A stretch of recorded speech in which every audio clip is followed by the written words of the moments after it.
Good evening, everyone. Welcome to the Lenovo stage here at the Gnomon School in Hollywood, California. We have a very special event for you guys tonight. We're very excited and honored to be hosting Substance Day with Allegorithmic. I'm Anton Naparella. I'm the education lead for the games program here at Gnomon. Tonight's event is being streamed on Twitch, so hello to everybody out there online. Just so you know, the event is being recorded and archived, so if there's anything you miss out on, check back in a couple days on Gnomon's official YouTube page, and you'll be able to catch up on anything that you missed out on. The event tonight is sponsored by Lenovo, as I mentioned. We're very happy to have Lenovo sponsor these educational events for us. Also, a big thanks to Wacom. They have supplied us with our wonderful Cintiq up on stage that our presenters will be demoing on. If you'd like to tag us on social media, please use the hashtag Gnomon, and we'll be following your comments and mentions, and hopefully be checking those out. Just one special note before we get started. If you need to leave the stage for any reason, please make sure that you do it quietly as possible so that our presenters and audience are not disturbed by that. So, without further ado, I'm very pleased and honored to hand things over to Sebastian de Guy. Here he is. Thank you. Take it away. Thanks, Anton. All right. Can you hear me? All right. All right. Welcome, everyone. I'm super happy to be here. I'm Sebastian, founder and CEO at Allegorithmic, and I'm with Jeremy here. Jeremy will be doing a demo. I'm just here to do a quick welcome message. But I can't resist to show you nice pictures as well, so I will do that with a few slides first. Some news about Substance, maybe you've heard about already, but I want to focus again on. And we've been very, very pleased to see that NVIDIA, I don't know if you've seen that demo called Project Sol, all textured with Substance. So it's actually displaying the new RTX technology, real-time ray tracing technology, hardware accelerated by NVIDIA, and all textures of that scene, the entire scene has been textured with Substance. So we've been very, very pleased to see that. And the quality of the materials is actually absolutely stunning. And although it looks very, very shiny in the demo itself, of course it has to shine because you have to see the reflections for ray tracing.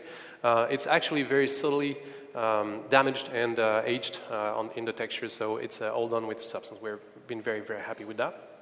Also, I don't know if you've seen that, but we've been honored to actually be featured during the Oculus keynote during OC5, I think, it's Oculus Connect 5, a few months back. And we were presenting something that we've been developing at Allegorithmic Labs, which is a special team inside Allegorithmic where we develop stuff that will not necessarily end up into a product, but that is cool nonetheless. And we've developed this Oculus view of Substance Painter, and we have a short video actually explaining the principle. So this is the good old Substance Painter that you know, and you've been working with a tablet, and if you are interested and you want to be with your creation, you can wear Oculus VR helmet and system and actually be with your asset. And you can still use the entire UI and the entire interface and start working with this environment. So to us, it was a good way of exploring what VR could bring to the table when it comes to creativity. And we believe that the less barriers between the artist and his creation, the better. And this is one more way of being really like with your creation again. So playing with particles here is actually a great pleasure. So anyway, the feeling you get with that is awesome. And actually, the feedback has been so good, and so many people have been asking for it. We were not actually planning on releasing anything, but we might end up releasing something as a beta, maybe alpha, maybe even less than alpha. We'll see, but hopefully it works. Yeah, in a few months. I don't know when exactly, but we're working on making it a little bit more stable and shareable. So that expect that from us. Anyway, we've been very happy with that. Also in the news, let me use this arrow here.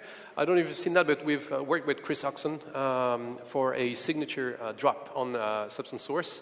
So we basically asked Chris if he was interested in creating a special set of materials, and the theme was sci-fi, and he came up with incredible and incredibly gross-looking materials, such as this one, but so well done that they're awesome in their way.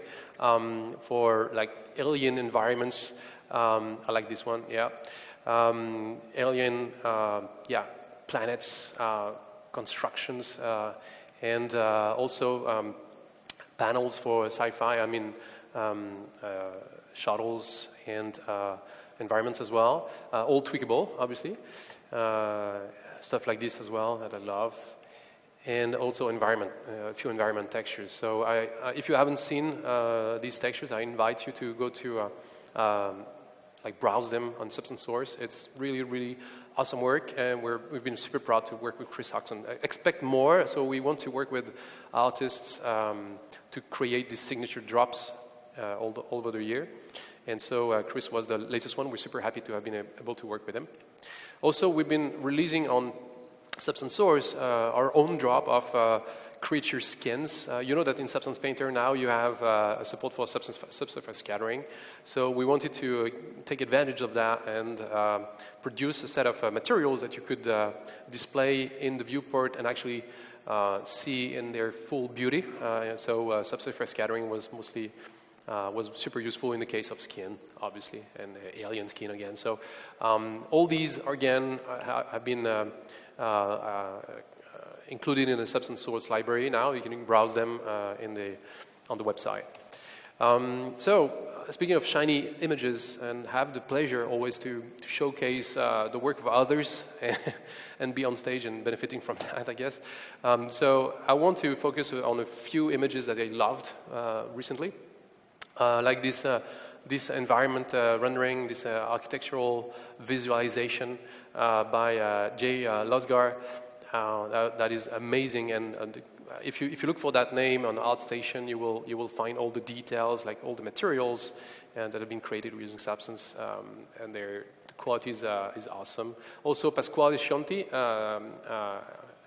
has produced like amazing images in the past few weeks. Using Substance as well. This is all rendered in real time using Unreal, I think. Like Marcus Chalner has been producing very finely crafted materials for design purposes. So it's different from the alien skins you've seen before, obviously. But we also like to see what these guys come up with using the tools. I especially like that one and that one here. Like the quality of the materials are exceptional in that case, obviously.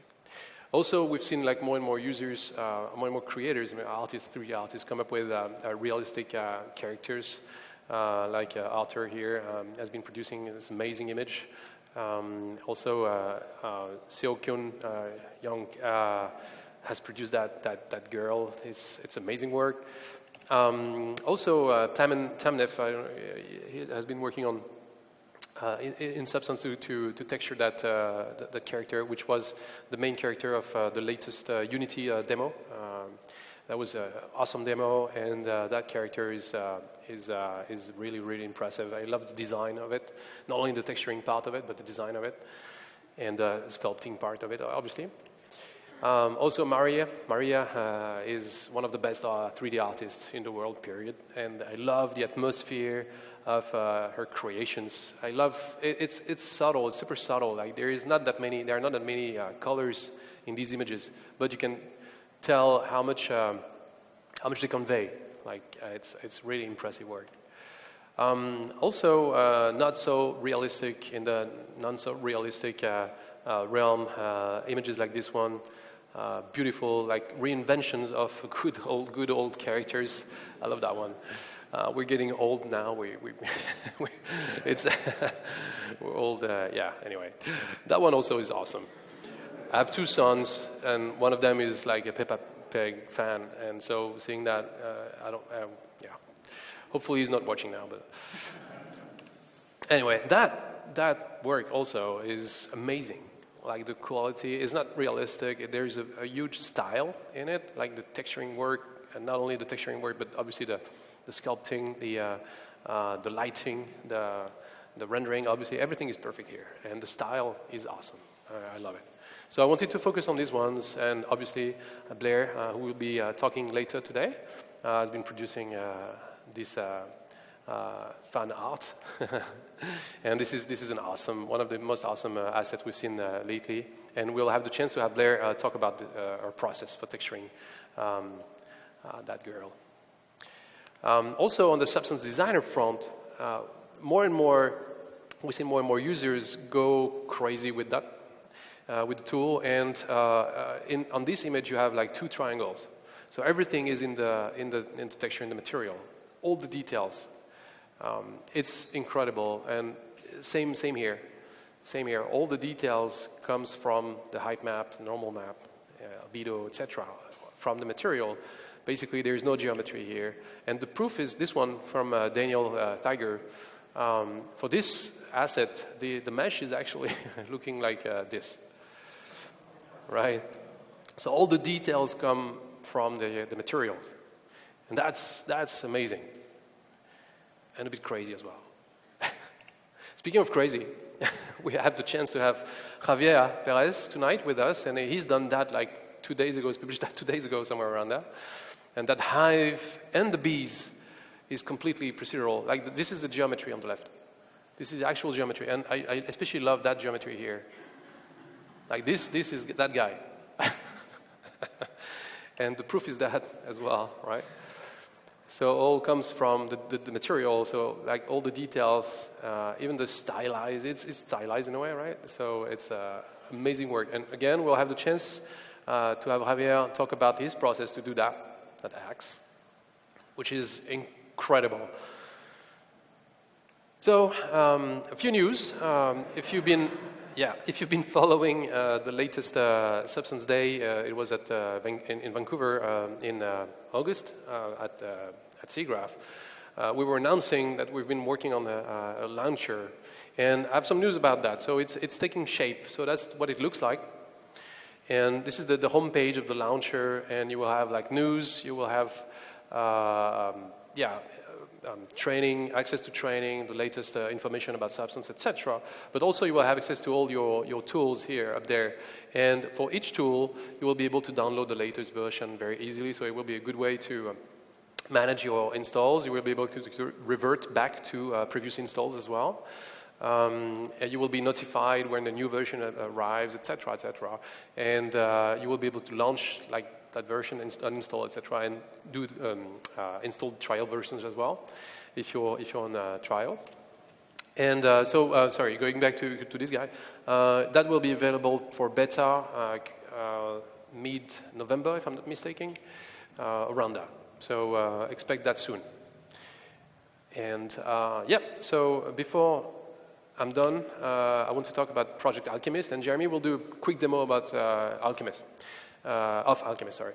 And I want to say a special thanks to that guy, Nicolas Damjanov. He's having fun, actually. That's him having fun with Project Alchemist. He's been producing a lot of materials using Alchemist in the past day. So every day there is one, at least. So he's in a marathon like this.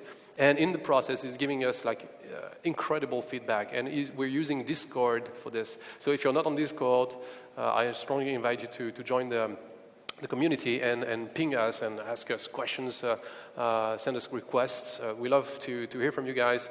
And sometimes we work very closely with some of you to like improve, get to a point where the first version of a new product can be released, such as Project Alchemist. And so for Project Alchemist, we're planning, and this is Nicolas as well, has been doing that. So it's taking shape as well. The tool is taking shape. It's a big tool, and so it's taking a bit of time, but it's taking shape, and beta for the 5,000 of you, I think, who requested access for that beta, will be launched again mid-November-ish, around that time. And it's working already pretty fine, and we will have demo by Jeremy now. So thank you again for being here. Alchemist, if you remember, Alchemist, in Alchemist you can do many things, and one of the things we want to focus on right now is like the complete creation of a material starting from an image. Like Alchemist will be a replacement for bitmap to material. Let's put it this way, and this is what we want to focus on tonight. All right, so yeah, as Sebastian said, we'll try to make a material just from a single image, and from that single image, generate something that looks great, and then on top of that, add procedural effects and procedural data to improve the material over time. So what I'll do is I'll start with this image, and this is a photograph that was taken by some of my colleagues in Paris. And so we'll just take that and make a material out of it. So first thing I'll do is just drag and drop it in Project Alchemist. And I will prompt me with this dialog where I can actually automatically apply a bitmap to material to it to create a normal map and roughness and ambient occlusion and have kind of everything done for me. And so I import this image and I get something like this. So it looks pretty cool.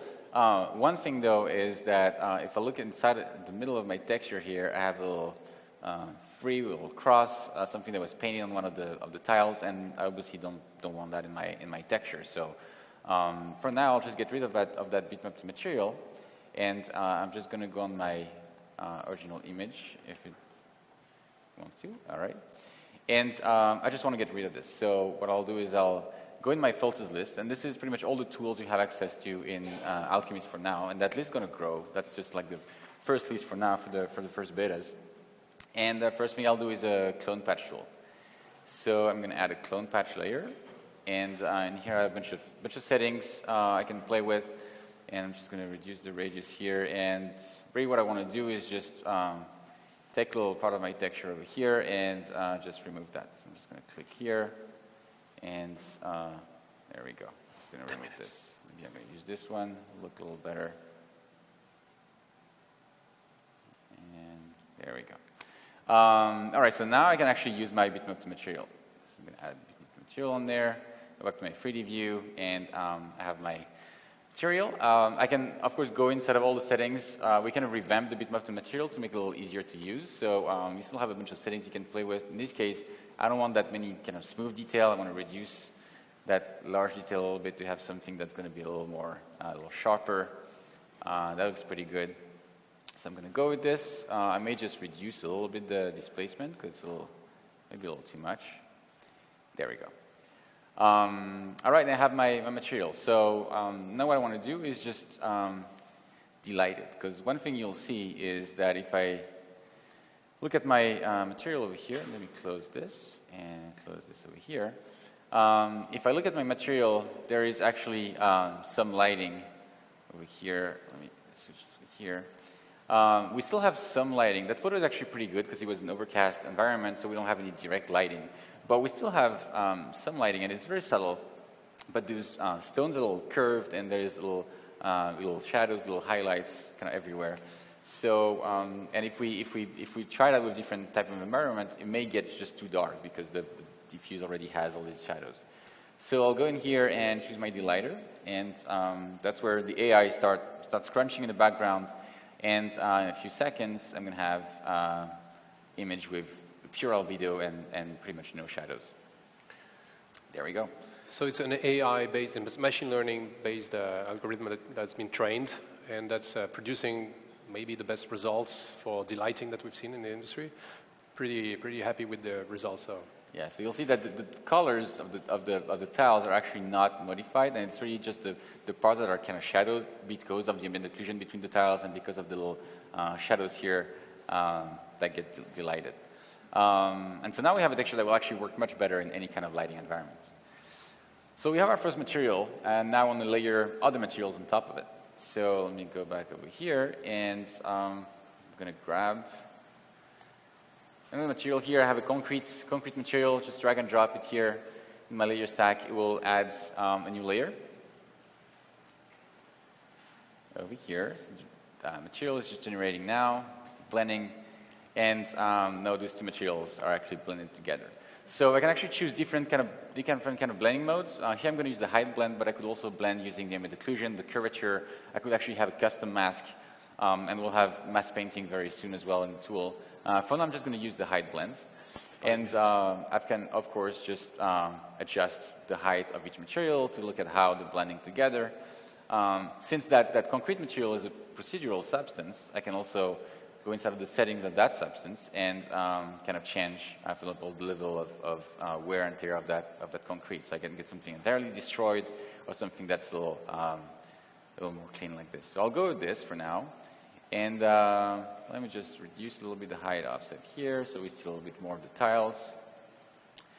And what I want to do is just add a little bit more bumpiness to this and a little bit more randomness to it. So go to my advanced parameters, and there's a few options here. One of them just allows me to preview the mass between the two materials, so I can really see where these two materials are showing up. Actually going to increase the contrast a little bit here. And I can also add height modulations. And height modulation will allow me to add some noise into my height, just to add some interesting relief. So that's kind of the flat material, and then I can just add some of that to get a little bit of these bumps and a little bit more randomness into how these two materials blend together. All right, so I have a pretty good surface here. I just want to add a little bit of procedural elements on top of it, just to add a little more, again, a little more details, a little more interesting things to the texture. So next thing I'll do is just use the stone splatter. And by default, I'm going to have a lot of pebbles kind of everywhere. And that's not really what I want, so I'm just going to increase the size of these pebbles. I'm going to increase the size variations, get a little more here. Just going to reduce the quantity of it because there's a little too many. And I'm going to go in my, so there's a lot of options. I'm not going to go for all of them. There's a lot of options here that I can change, but I'm basically just going to make sure that the color of these pebbles actually match the color of my texture in the background. And so, reduce a little bit the size here. There we go. And so if I activate it or not, you see it just adds a little bit more detail to my texture. Oops. Never mind the bugs. It'll be gone by the time we're in beta. All right, so I have this, and next thing I want to do is add some snow on top of it. So actually what I could do first is add some dirt. So let's add some dirt, and the dirt it's same kind of dirt generator you behind Substance Painter, where we'll look at the texture and kind of add that dirt depending on occlusion, curvature, and those different things. So here, if I kind of change the dirt level, you can kind of see how it goes from entirely my original texture to something where the dirt is going to kind of pile up in the creases. And again, it's very subtle details, but it really adds to the final, to the look of the final material. Let's go back to my 3D preview here, and now I'm going to add some snow on top of it. And there we go, we got some snow. And again, the snow has tons of parameters. I can have something that's extremely snowy, like a very, very thick kind of layer of snow. In my case, I want something that's a little more kind of, it's been snowing during the night, and is the morning, and the snow kind of melted, and just like a little bit of snow in between the rocks. I can just kind of change my different settings here to get something like this. Reduce a little bit of smoothness. All right, and I have a pretty cool looking material. So now once I'm done with this, I can just save it. I can just save my stack here. This is going to be my snowy pavement. And that will be saved in my collection, and I can start working on something else. So I can use this as one layer into a new material where I'm, again, going to blend it with other stuff. And that's pretty much, that's Alchemist. Yeah, that's one aspect of it. Thank you, Jeremy. That's one quick demo of Alchemist. So you see in a few minutes you're capable of producing something that is interesting and mixing various techniques, image-based material creation from scratch, from an image, from photograph, delighting, AI-based delighting, and then height-based blending, curvature-based blending, all the blending modes you can imagine and think of. You can choose, by the way, different blending modes per channel. So if you want to just get the height map from a different material and multiply it, you can do it. You can do so pretty easily, and you can also, on top of it, add procedural effects that have been done in Substance Designer. So not only do you have like the list of filters that Jeremy has been showing you, but also you can import your own filters that you've made in Substance Designer. So it's a pretty open architecture and platform, actually. Thank you. And so going back to the last slide, I wanted to share with that. Just so you know, we're looking for a demo artist for our team in Los Angeles. Yeah, we see the cheat notes. So if you're interested, either here or online, obviously send us an email at career@allegorithmic.com. We're always looking for talent overall, but especially a demo artist for LA office here. So thanks, Jeremy. Thank you again for all of you to be here. And Javier, I guess it's up to you now. All right, let's round of applause for Javier.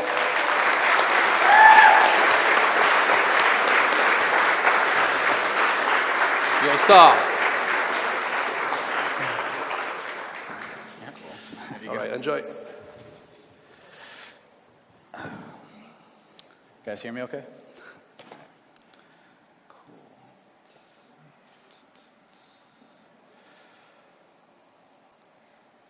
All right. Before I begin, I just want to say a huge shout out to Gnomon and Allegorithmic for letting me present. It's been a huge dream of mine to just present at Gnomon. Huge shout out to my mom and dad watching back home on Twitch and everyone back at Intrepid Studios. My name's Javier Perez, and today I'm going to be showing you how I managed to create this Viking axe inside of Substance Designer. This is not a 3D model. This was all done with just the texture work, and it's just a single plane. So a little bit about myself. Currently, I've been in the industry for about 8 years now. I'm a senior texture artist at Intrepid Studios, a small indie studio in San Diego. We're working on a new MMO, Ashes of Creation. I graduated from AI in 2012 and moved to Los Angeles, worked at a couple studios. You can see kind of the projects I've been able to contribute on, whether it's been full-time, contract, or freelance work. If you guys want to give me a follow, here's all my contact info. I go by the handle Meshmauler on pretty much any social media. And I'm really good at reading emails, so feel free to send me an email if you'd like. So today's agenda, I kind of just want to talk about how my kind of goals for this project, the references I used, my workflow tips and tricks, and then we're going to go into the actual, I'm going to open up the graph and kind of go over that. And hopefully I'll have some time for some Q&A. So project goals. Why did I do this? The biggest one for me was exposure. Over the past few months, I've been constantly posting new substances that I've been creating, but I wanted to kind of stand out from all the tiling materials that you've been seeing lately on ArtStation. And the kind of that sword that you saw by Daniel Theiger really inspired me. I kind of wanted to see what I can do and push it a little bit more. At the same time, around when I was thinking of doing this project, Substance had just come out this summer 2018, and it had come with a bunch of new nodes that I really wanted to try, specifically being the quad transform tool and the shape splatter. You'll be seeing it in the demo a little bit. And just adding to my portfolio, I think it's super important to do personal work and just adding more pieces to your portfolio. I kind of always try to push myself at home, and I'm always trying new things just because in a production environment at home, I don't have kind of the time just to like really nitpick and kind of do all those things. So with every project, I start with reference. Around the time I wanted to do this kind of project, I had just finished playing God of War, But at the same time, when I was thinking of doing the project, I really wanted something that was symmetrical because I knew that I only had a single plane to work from. So I needed something that was able to extrude on both sides to make a full kind of 3D object. And I kind of just went on Pinterest and started typing in axes. I ended up kind of landing around like Nordic Viking influences on the axes. And I really wanted some different material definitions. So you can see like the woods, the leathers, and I really like the carvings that a bunch of these kind of axes had. I knew I wanted to do something like this. I just had no idea how I was going to do it. But I managed to do it, as you'll see later on in the graph. So here's how it ended up turning out. You can see just the whole shape. We have a bunch of different materials that you can see from the references. We got the leathers, the woods, a few details from the reference images. This Viking axe, all completely done in Designer. There was no ZBrush, no stamping. All these swirls, again, just Designer. Same with the shield in the back, was all Designer. I'll talk a little bit later about how kind of the limitations. You can see the stepping on here, which kind of gives it away that it's a plane. So here's the kind of final shot that I used for ArtStation. On the left was a thumbnail, and the right is the actual geo I used. It's just 3 planes. And the biggest question I got when I first kind of posted it was how did I do it? Everyone was asking how did I do it. And like the answer to that is pretty much in the height maps. The height maps to me are like the foundation of any good material, and it pretty much gives you kind of the forms that you need when you're making any sort of material, whether it be like a terrain or an object like this. To kind of explain it in the most basic form, black is down, white is up, 5 is no height change. So as you can see in the height map, the actual like leather is kind of a higher grayscale, like white, as opposed to the wood, because I wanted the leather to kind of protrude higher than the wood. But you also see kind of this gradient going from black to white, where white is kind of the highest peak of the axe, and the black is kind of like where you'll see the blade.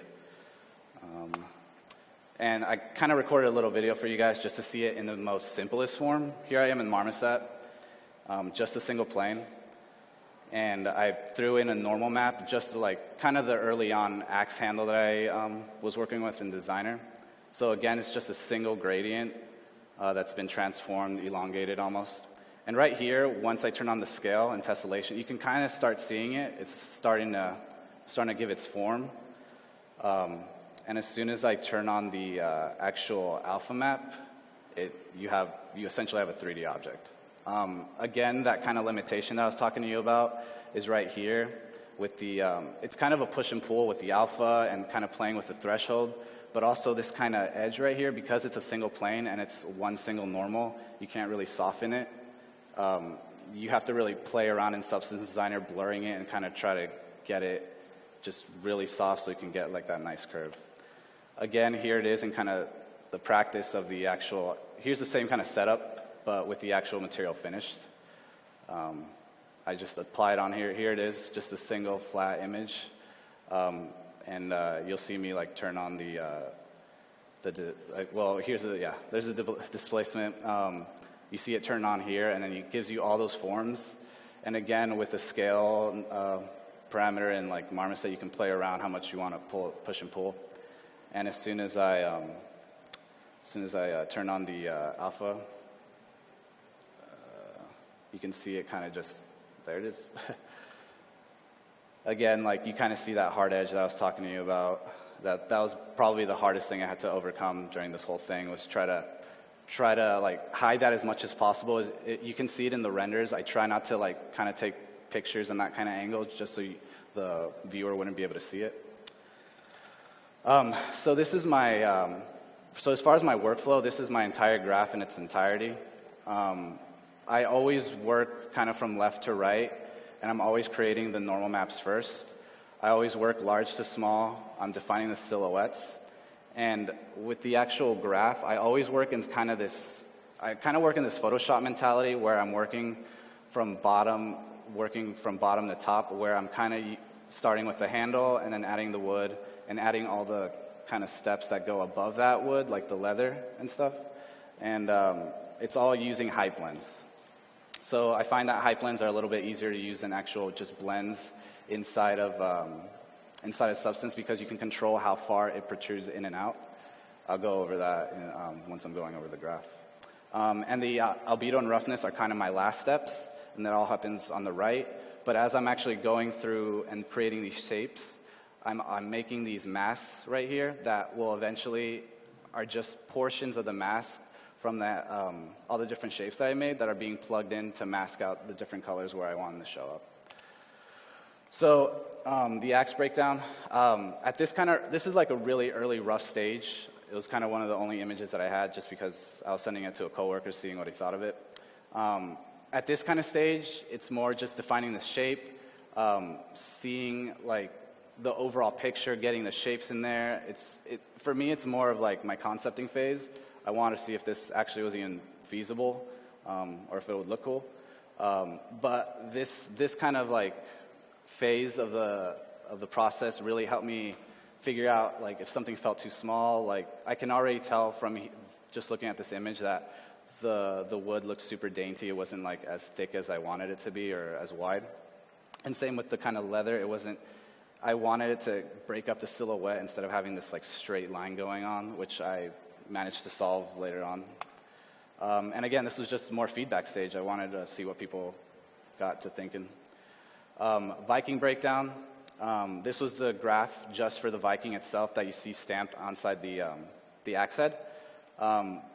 It was just a bunch of the new nodes that Substance had just came out. It was a bunch of quad transforms, a bunch of transforms, a bunch of the shape nodes, a bunch of blends and height blends.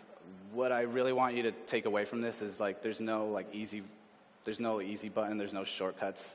Like it's all just really transforming these kind of shapes that are included in Substance Designer and bending them to your will and kind of making them create the shape that you need. So this is a really cool kind of node. So the curve drawing system is how I created these really swoopy curves that you see on the axe head. Like I said earlier, it was something that I had no idea how I was going to do. But luckily there was this node on Gumroad that I had seen, and some people talked about it on 80 level. And I was able to download and try it out, and it helped tremendously, and I'll go over that in the actual graph. The shield, again, another kind of graph on its own. The shield is actually an afterthought. When I first was kind of thinking of the project on its own, I never really intended to create a shield, but I had a bunch of people say that it would work really well in the final renders as a compositional piece, just to kind of frame both axes. And the cool thing about it was super quick to make because I was able to utilize a bunch of the kind of smaller graphs from the axe, like the wood grains, the damage. I just kind of copied and pasted those kind of small detailed graphs into here to add all the definition and stuff like that. So let's get into Designer. I cleaned up the graph a little bit for you guys just to see it. Working from left to right, it seems a little bit daunting just looking at it, but when you really zoom in on it, it's just really small graphs that are being kind of added, almost like if you were working a layer system inside of Photoshop. You just kind of keep adding. So I'll start from left to right and see. You guys can see. All right. So the handle, I know the handle I want it to be like a nice curved surface. So I knew with how height maps work, it was a black to white to black kind of height map. So I basically started with a gradient. I leveled it a little bit to bring it out to the edges. It's super subtle. You'll see as I'm going through the graph, I do things super subtly, but in the end it makes a big difference. And then I transformed it. So then I have this long elongated kind of cylinder. I wanted the caps to be kind of curved as well. So I basically took that same kind of gradient and I blended it with another gradient linear, which in the end, it gave me this kind of result. which is exactly what I needed. But the thing was, I didn't want this kind of like white border around it. So I essentially took this, inverted it, and then kind of used the levels to just make it a black and white mask, and then blended it again with the original that I kind of want to cut out. So it's essentially cutting it out here. I used a transform to kind of squash it down. I'm all eyeballing this at this point. And then I used the transform again, flipped it, and squashed it down. And I used a blend to add it, so now I have top and bottom pieces.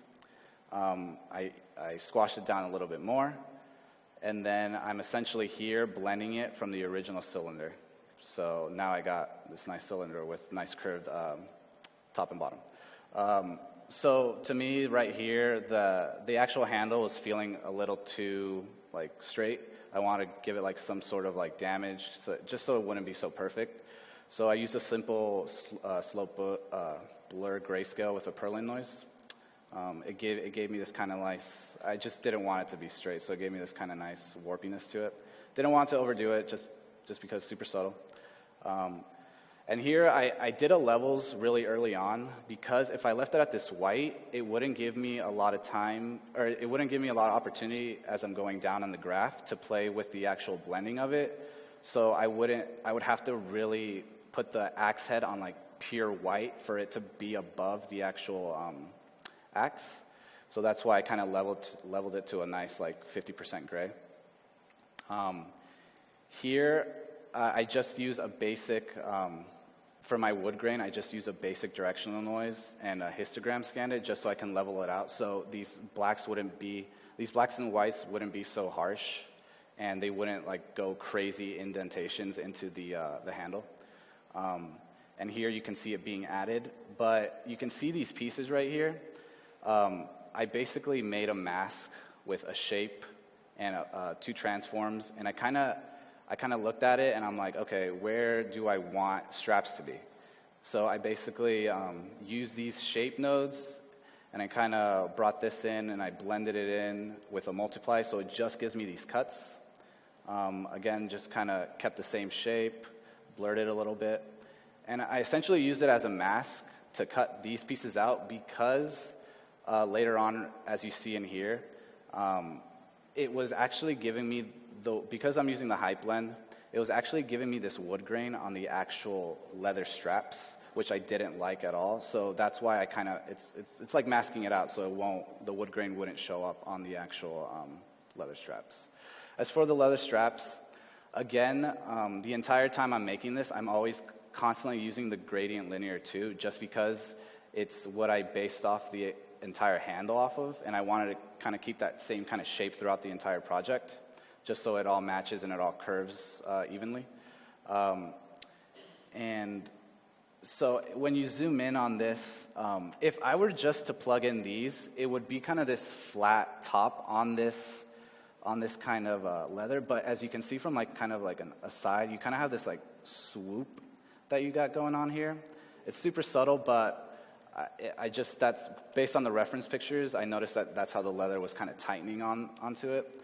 And that was done with another gradient, just flipped or on its side, and then inverted. So, I mean, you're blending it here, but it's so subtle, it's 0.14 that you can't really see it, but it's actually it's darker in here, and that's why you're getting kind of indentation going in on these straps. I did a transform, squashed it down, and I blurred it just because I didn't want these kind of like super harsh angles. I want to have a slight bevel. And with the tile sampler, I kind of just went pretty nuts because I used this kind of same mask. I knew that I can just, go nuts, squash it completely vertical, not really caring, because I knew the mask would kind of conform it to this shape. Continuing on is these straps. So again, same gradients. And same kind of principle here, as you can see down here. It's got this nice kind of curve, and if I hadn't added that in there, these would kind of just be flat, kind of what you saw in my first stage. And then I blended some kind of super subtle noise just so I could break up these edges right here.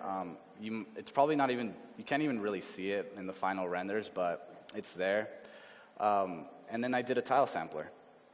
And this kind of just, I put an X amount of 13, Y amount of 25, and it's essentially doing this, which, I mean, it's what I wanted, but I wanted it to conform to the shape of the actual handle. And to do that, I basically took the handle I had and I leveled it out just so it could be a pure black and white mask. And the tile sampler has this really cool input, the mask map input. And if you plug that in, it kind of just puts the pattern right to where the mask is. So that's why it's only like following right on that kind of mask. I blurred it a little bit because I was getting these weird, they were just too sharp. I wanted like a nice kind of bevel on them.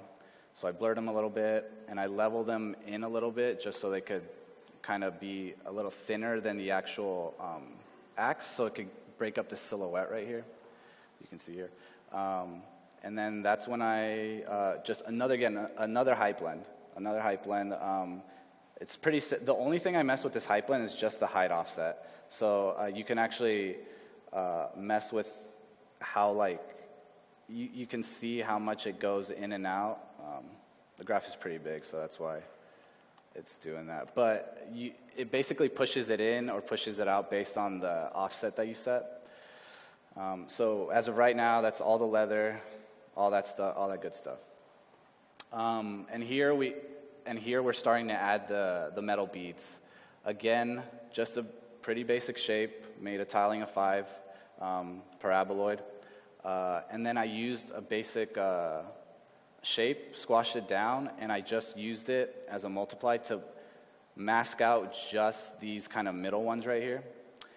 And right here, I'm basically doing the same thing that I've been talking about, is bringing that gradient in, because if I left it at this, it wouldn't give me, these kind of beads would be sticking out of it, and it wouldn't be kind of following the shape of the actual, the handle. So from here, it's kind of just eyeballing it and kind of making sure it like aims to exactly where I want it to be. I leveled it a little bit because these were turning so dark. They were actually getting lost in the opacity that I have plugged in at the very end. So that's why I kind of brought them out a little bit. And now, again, another height blend. And you can see them on here. So the carvings, I basically found a font online, and I wrote my handle mesh mauler on it. I wrote my text on it, flipped it, and then I made it into like this kind of Nordic Viking influence kind of font that I found online. So that's why you get like, it almost looks like, yeah, Nordic font. It looked too straight for me. And like too perfect, so I wanted to kind of break it up a little bit, so I brought in a slope blurred grayscale with a purlin noise at a super low frequency to give me some just subtle noise, just so it wouldn't be so perfect.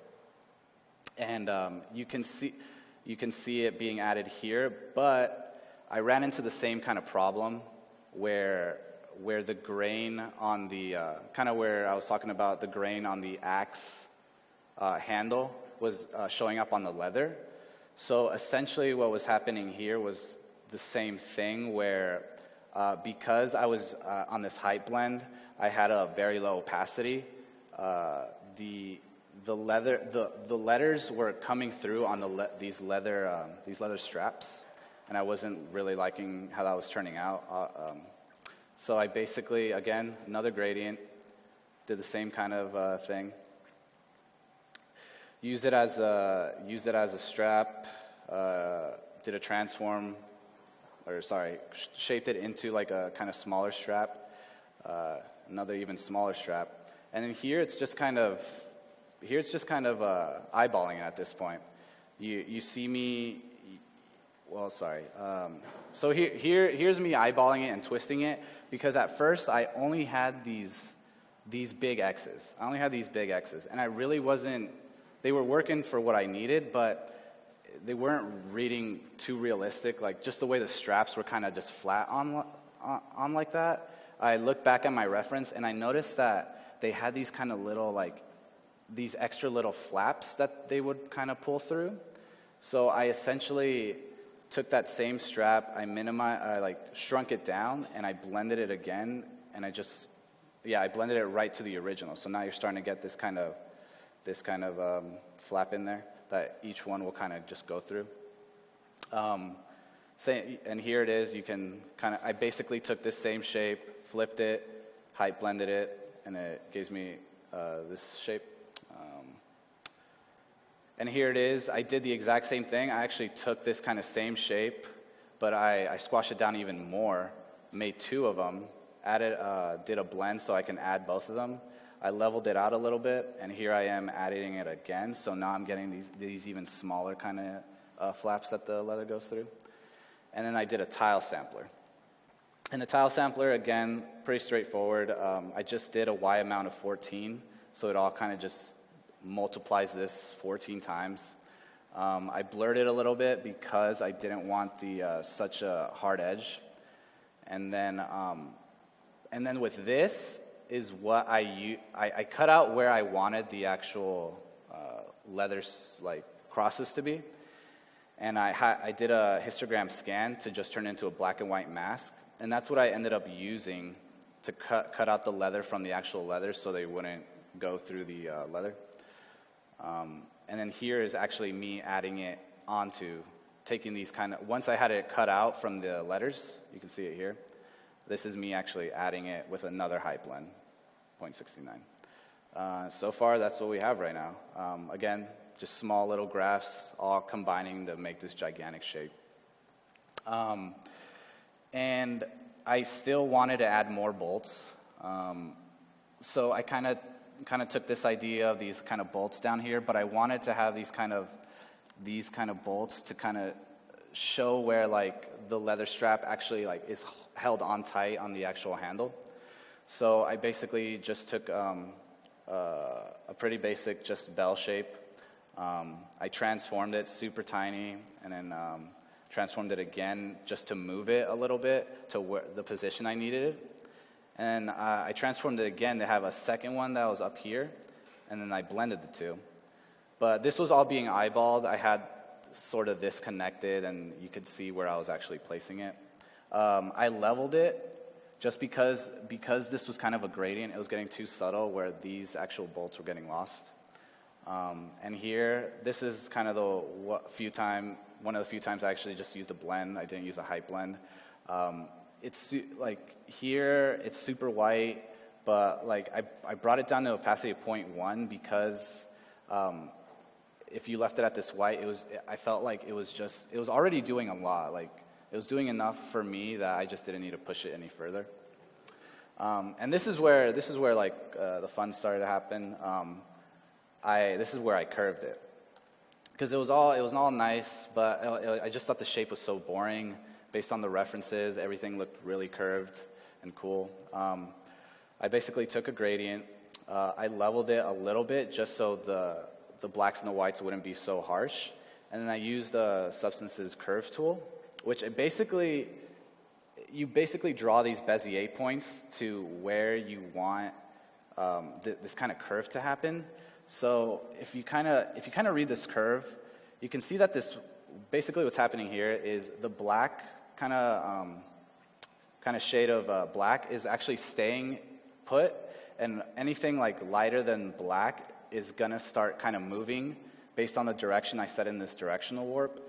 So because this black is here, you can kind of see from here and here, there's not really much of a change, but you can, this kind of big, the brightest spot of this curve, you can see it just jump a lot, dramatically.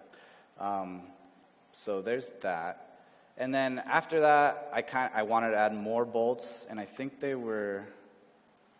it's these these ones right here. I could have essentially gone back and added the bolts prior to the curve, but I had the momentum going, I didn't want to go back.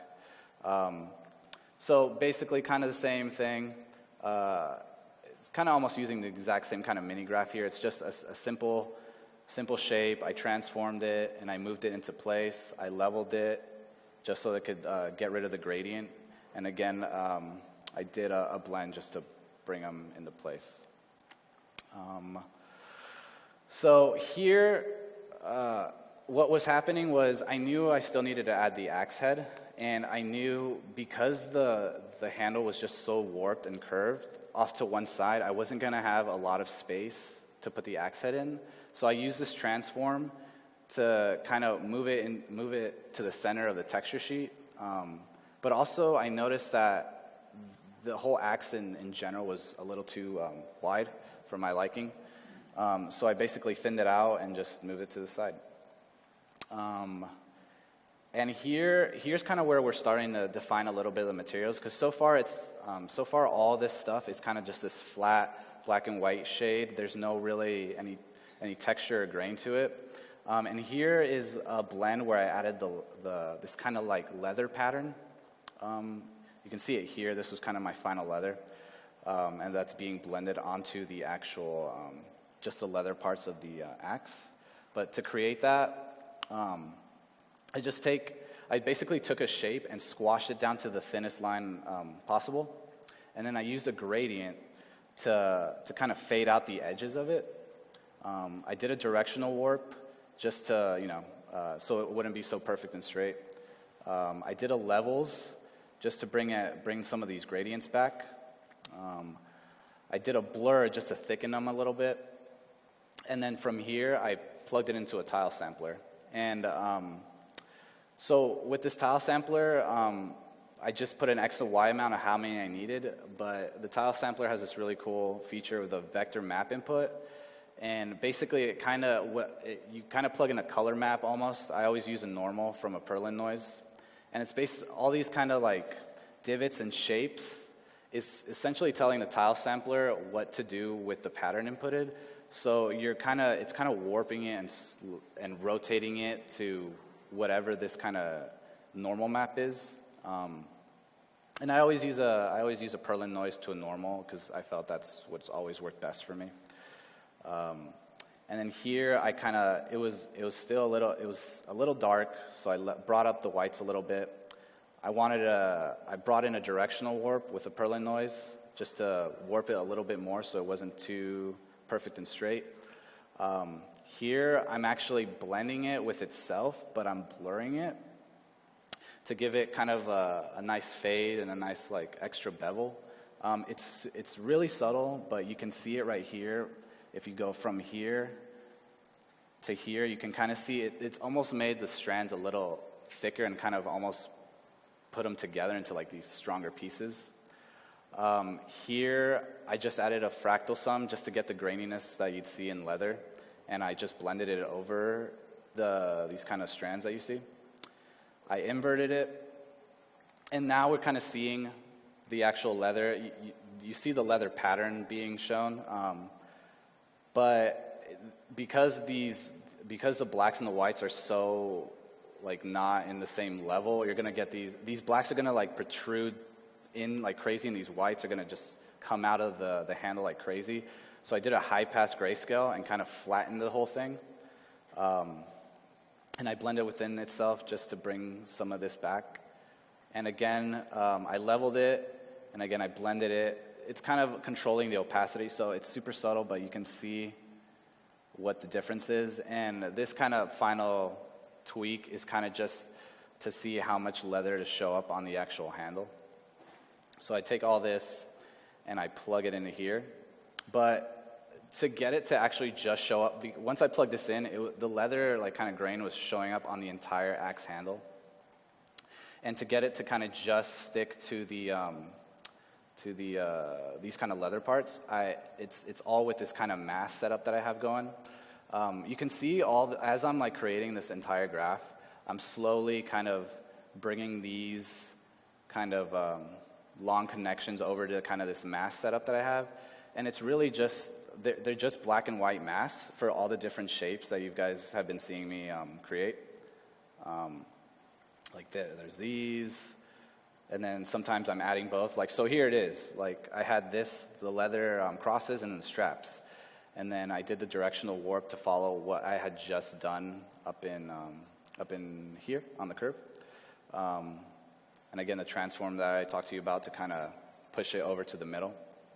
And it's being used here, but it's also being subtracted with the bolts, because though I do have this kind of mask, it's the bolts are still in there because they're not subtracted out. So basically, I took the mass from these from these guys, and you can see me like adding all these bolts onto a mask and then subtracting them from that main mask. And then here, it's how we're getting that kind of gradient effect on the leather straps. And based on my reference, I saw the leather had some cuts in it. So that's how you're seeing these kind of like bruises and imperfections in the leather. Super simple. Just took a shape, transformed it, so you get this kind of squash like slash almost, like you would like. It's almost like a slash brush in ZBrush, but you're getting this kind of fading out on the edges, so it's not completely like perfect. You see kind of the fade out at the end, and I just use the shape splatter and just kind of put some parameters of X and Y amount, some scale random, and position random, so it goes all over the place. And I just basically added it in, so now you're getting these kind of shortcut, small cuts. So here, so we have this, and now we want to add the axe head. So for the axe head, it's kind of its own graph. I started with the most basic primitives I can think of, just a circle and a square. And with the quad transfer tool, I was able to get these shapes so much quicker than I used to before, with constantly having to use transforms, subtracts, and adds and blends just to get like these nice curves. So I use quad transform quite a lot. I'm even using quad transform on a quad transform. And it's essentially just taking these kind of two shapes and cutting them out of each other, and you kind of start seeing this kind of stuff happen. And this square right here is giving me kind of this cut right here. And again, once I had this shape, all I needed was another kind of circular shape to give me this kind of thing. And this is just a basic circle that I was able to quad transform and kind of manipulate to like the kind of shapes I needed. Blended it into that. I blew it up, and then I scaled it down just to fit it onto the sheet, and then I blurred it a little bit, and then I leveled it because I wanted, so basically on here, it's super subtle. You see these kind of sharp edges on each one of these corners, and I didn't like that. So you blur it, and you level, and you get like this kind of nice, subtle curve. It's not much to like the naked eye, but it really makes a big difference, so it doesn't look too like manufactured. So you basically, so with this blend, it's basically kind of this original shape, and I used Substance's new shape extrude, which essentially it's taking, you plug in any kind of black and white mask, and it's essentially making a 3D kind of shape out of it. Right here, I didn't do too much insane rotation with it. It's almost giving me just like a slight bevel around the whole thing. And I thought it was too perfect. Again, I added a Perlin noise with the slurp blur grayscale, and you can see from here to here just these subtle kind of indents and imperfections. And here, I use a subtract, but because this shape is kind of small, when I transformed it here, it's a lot smaller than this shape, so I'm kind of actually subtracting. I'm actually subtracting this kind of piece from the axe head, and that's how you're getting that kind of indentation in there. Continuing on, here I'm kind of moving it into place with the axe head, handle. That way it kind of blends in together nicely. And then this gradient was kind of what I was talking to you about. So basically what's happening with this gradient is because the peak of it is white, it's kind of the highest point, and this black is kind of the darkest point. It's going from this dark, or this high white all the way and it's kind of like slanting down to like this peak of its darkest black. So that's why you're getting this kind of nice blade edge. Again, I transformed it, eyeing it to make sure it gets on the handle. These kind of streaks, I always kind of want to, think about story when you're actually creating things. So when I'm envisioning this kind of like axe head, I'm imagining someone kind of taking this axe head and kind of scraping it against like a rock to really sharpen it. So that's why I kind of added this noise, this like directional noise, to kind of look like it's kind of being sharpened on the edges and just throughout the entire thing. And I just wanted it to be on the edges and not on the indentation. So I took kind of this kind of like subtraction that I made, I leveled it, transformed it, and used it as a mask here. And again, it's super like, you can't really even tell because it's 0.2, but just with the 0.002, it's already doing so much because of how much tessellation and kind of height I'm using. And this is kind of a new node from that same summer pack that I had never used before. It basically makes kind of this weird pattern with any noise, and I kind of was playing around with it, seeing what worked. I kind of plugged in all the different noises that Substance had and seeing what was working, and I came out with this. I thought it was kind of a cool pattern, and it kind of gave me that kind of a Nordic feel that I wanted. And I basically was continuing to use this mask from this thing that I kind of just blended in, but I essentially inverted it, so it's only getting displayed on, or like added into here. And again, it's just inverted that mask, and it's only being added there. Again, kind of the same ideology with the scratches on the actual leather. I kind of wanted to do the exact same thing, but just some bigger scratches, some bigger imperfections, and that's how you're getting these kind of large cuts inside of the axe. And that's just being added with the subtract. Subtle dents in the actual head. So you can, there's these super subtle imperfections that you see here. It's so minuscule and subtle, but it's essentially, I took this shape, I tile randomized it to get these kind of weird, it's almost like you were doing some dents inside of ZBrush, leveling it out, and then doing a directional warp to it with a Perlin noise. And you're getting like these super subtle like dents in there in the height map. You can't really see it on here, but it's giving like some kind of imperfections on the actual, so it's not just a flat surface. So here is actually where I added the Viking head. The Viking head, it's its own graph. For the sake of time, I'm just gonna pretend I showed you guys how to make this Viking head. But I'll open the graph really quickly and kind of just talk about it.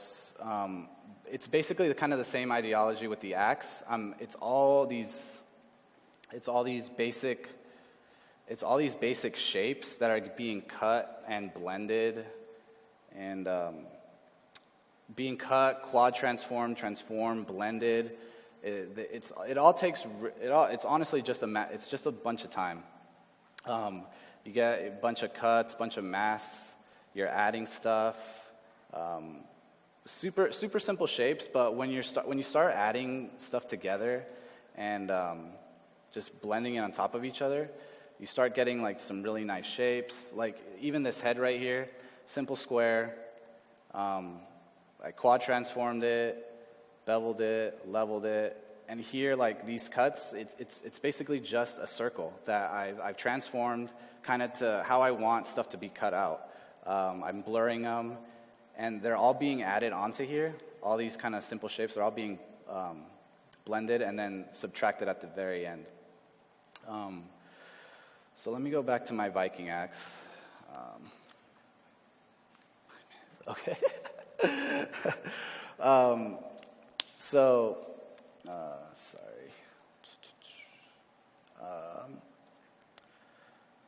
So here is kind of where I added that kind of just Viking head with the axe, or sorry, yeah, with the axe head I added the Viking actual stamp on there. And I'm just continuing on. I'm creating masks. And this is actually, after I added that Viking head and the swirls, it was actually the very kind of, it was just, here is the final kind of, the height that was created.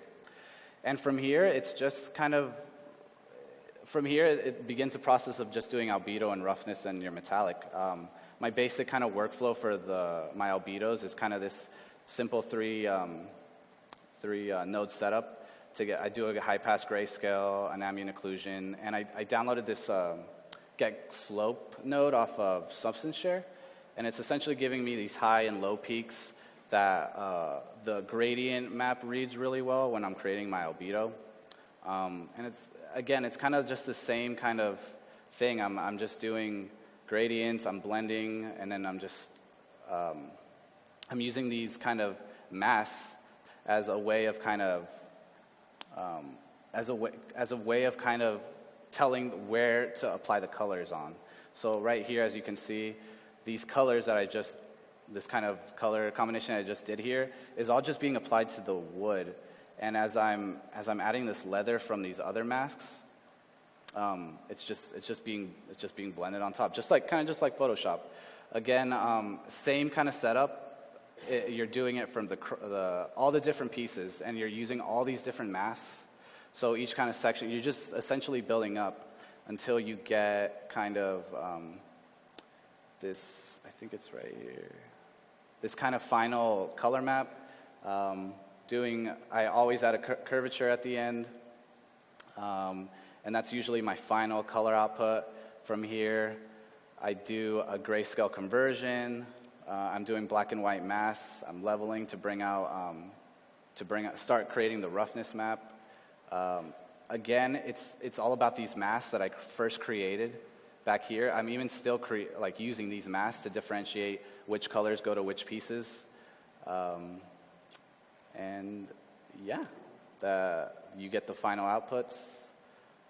And I wish 3D worked. But yeah, that's pretty much it. That's how I was able to create this in Substance Designer. Sorry for the rush. I was trying to cover a lot, I know.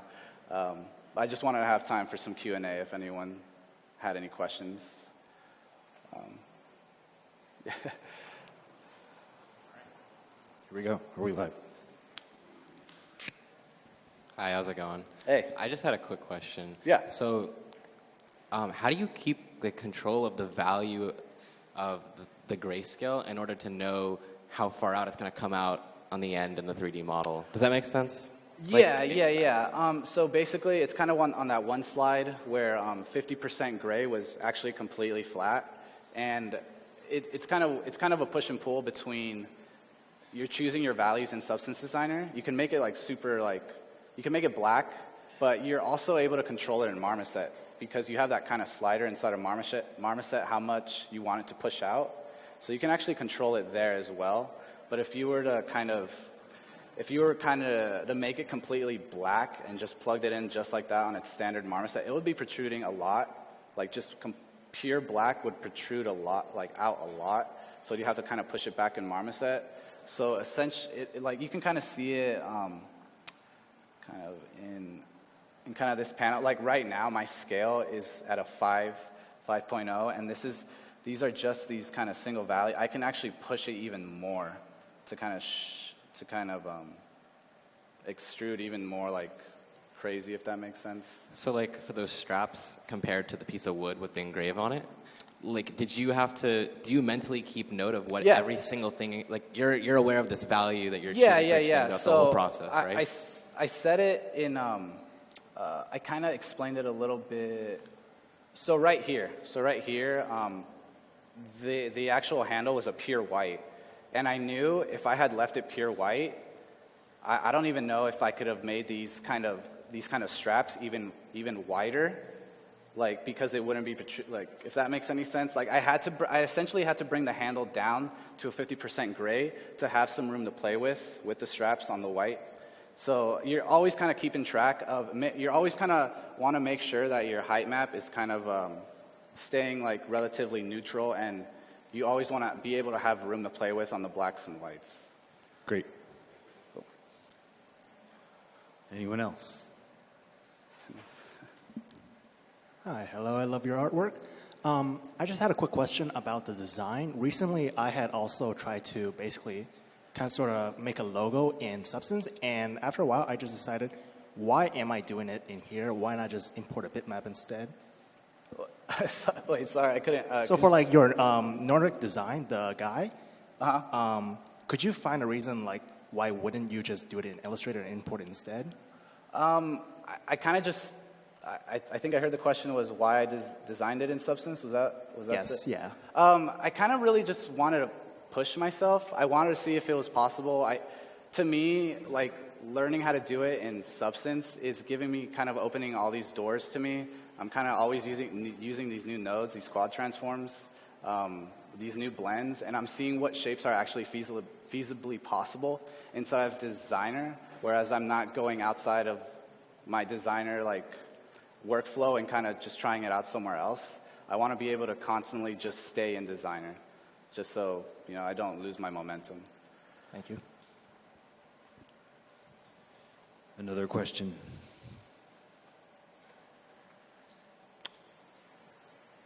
Cool. That's it. All right. Going once? Oh.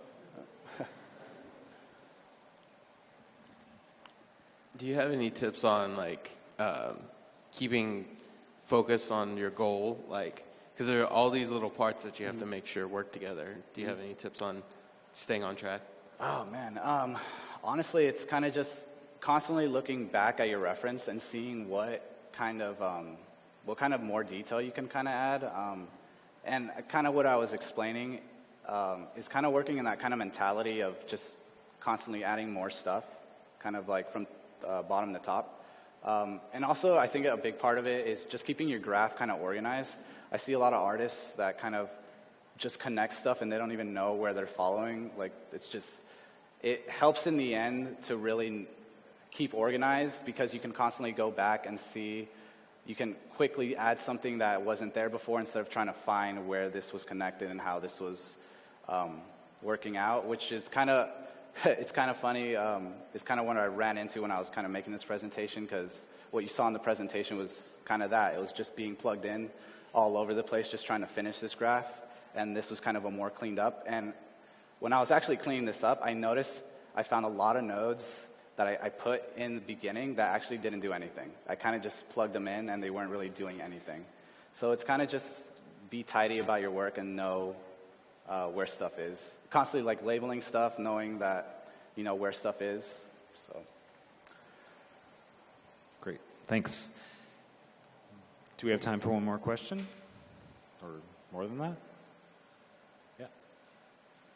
Anyone else? cool. All right. Great. Thank you so much. Yeah.